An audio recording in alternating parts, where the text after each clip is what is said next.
The Haunted House Party by Barry Louis Polisar. Illustrations by David Clark. It was the night of Halloween. I thought I heard a shriek, and then a noise upon the stairs.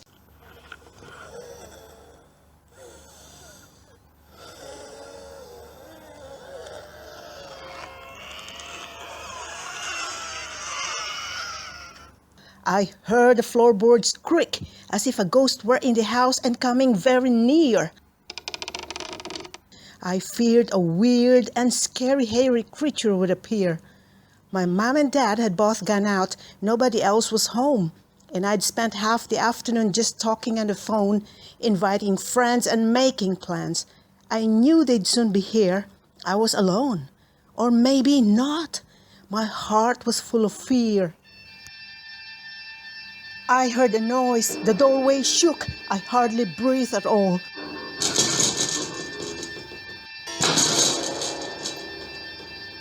And then an ogre entered at a parting in the wall.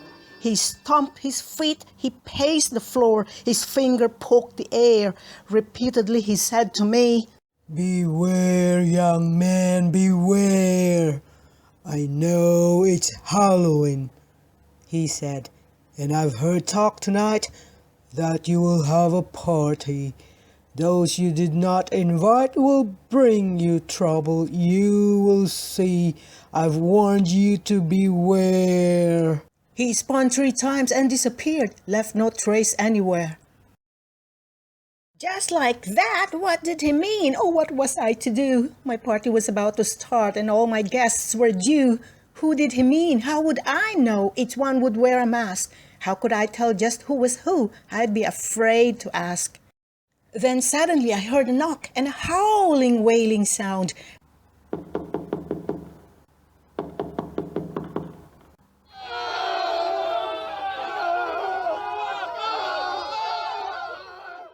The clattering beat of scattering feet running all around.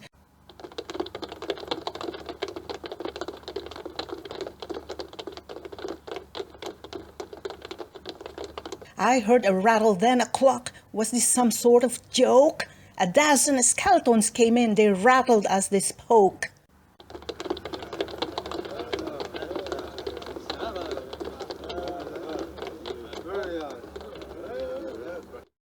Their bones all clacked like castanets, and then to my dismay, they talked about my party and asked if they could stay.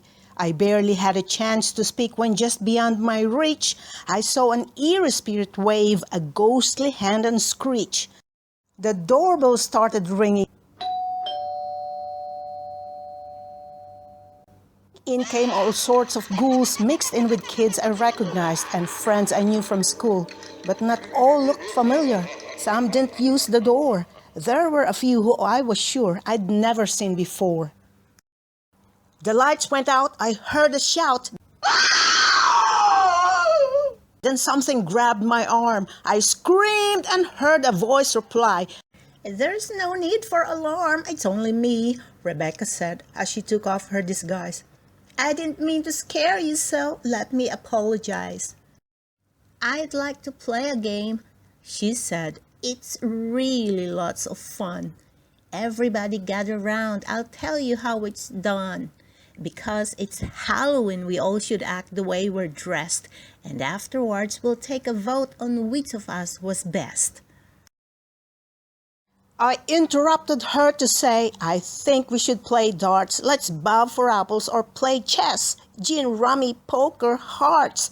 Any game but this," I said. "Let's play a different one." But I was late in speaking. They'd already begun. A ghost rose up under her sheet and danced around the place. A baby ghost flew after her, dressed in a pillowcase.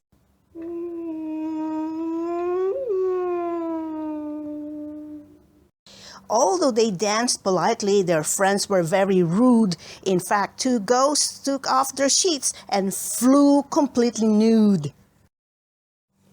The skeletons began to dance. The plates began to slide down from the shelf. They crashed and broke.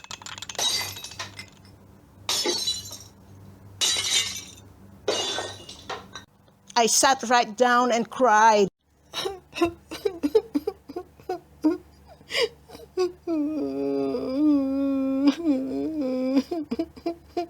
My friends all stood around in shock. They dropped their masks and stared with eyes the size of pumpkins, for they were very scared. A little man with pointed horns was dressed up all in red. He flicked his wrist, said, "Here's a trick," and flames flew round his head.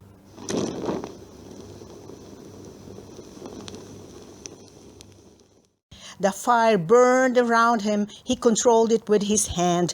The flames licked at the ceiling and danced at his command.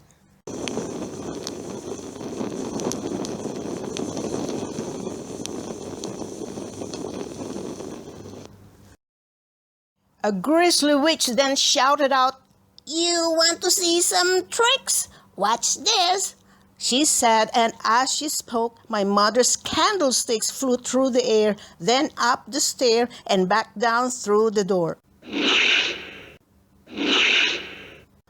"Show off," the ogre muttered. "I've seen that trick before." The TV set did pirouettes, flipped and off again. Cups and plates danced figure eights. These guys were genuine.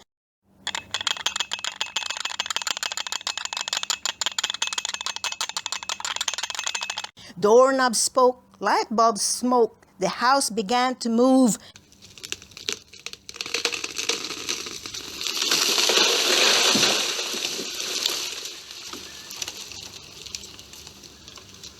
A goblin laughed and clapped his hands, but I did not approve.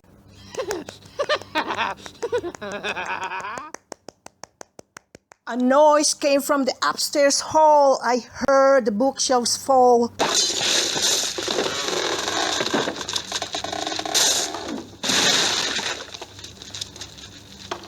A ghost was reading poetry to entertain us all.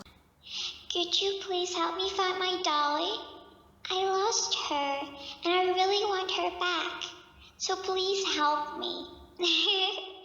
Thank you. You want to play hide and seek? You hide, and I'll find you. They say good poetry can serve to lift your spirits so, but I'd had enough of spirits. I wanted them to go. The doors dropped from their hinges. The shutters creaked and fell.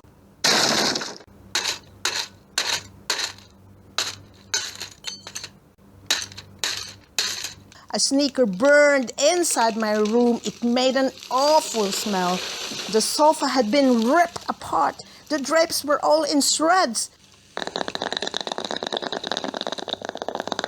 Would Dad believe what happened when he saw my splintered bed? Wires sparked, hot dogs barked, pumpkins blinked their eyes, potato chips dove into dips, emerged as butterflies. The ogre and the skeletons were dancing round the room. Bones fell from the closet, the witch rode on our broom.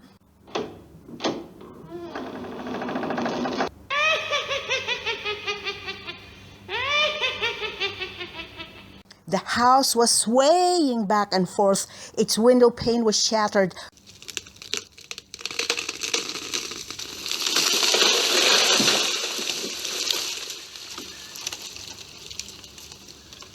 While ghosts and goblins carried on as if it didn't matter.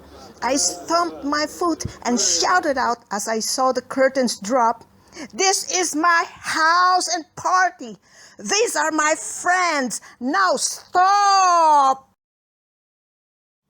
A pair of drunken skeletons passed through the closet door. I scolded them and told them all that I could take no more.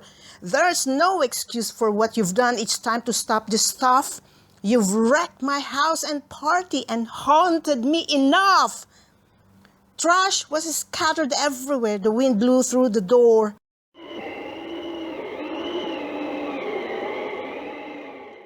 The house looked very different from the way it had before.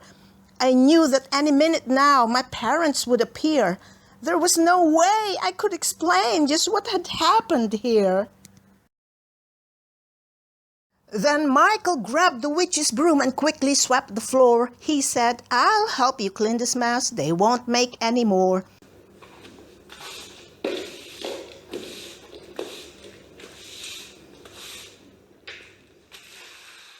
The witch, embarrassed, then spoke up, said, "Listen quick to me.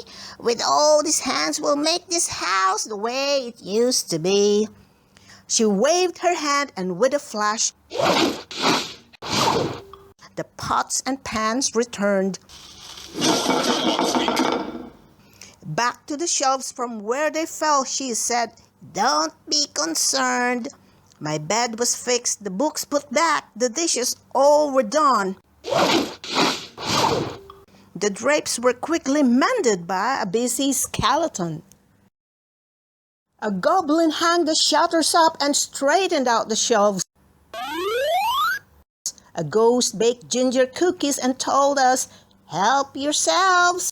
The plants and lamps were all returned, each to its proper place, as every sign of damage and destruction was erased. The last guests left at midnight, and as they drove away, I heard a car pull in the drive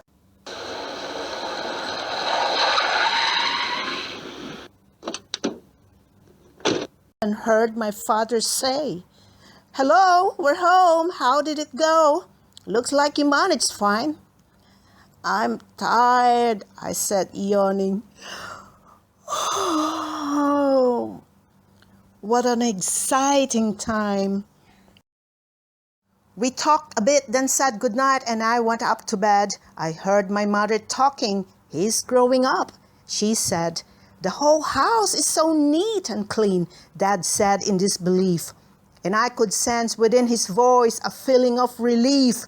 Mom started up the stairway when my father called her down. I listened very carefully but did not make a sound. I heard my father talking as I rested, satisfied. "Are those our candlesticks?" he asked. "How did they get outside?" Ring around the rosy, pocket full of posy. Ashes, ashes, we all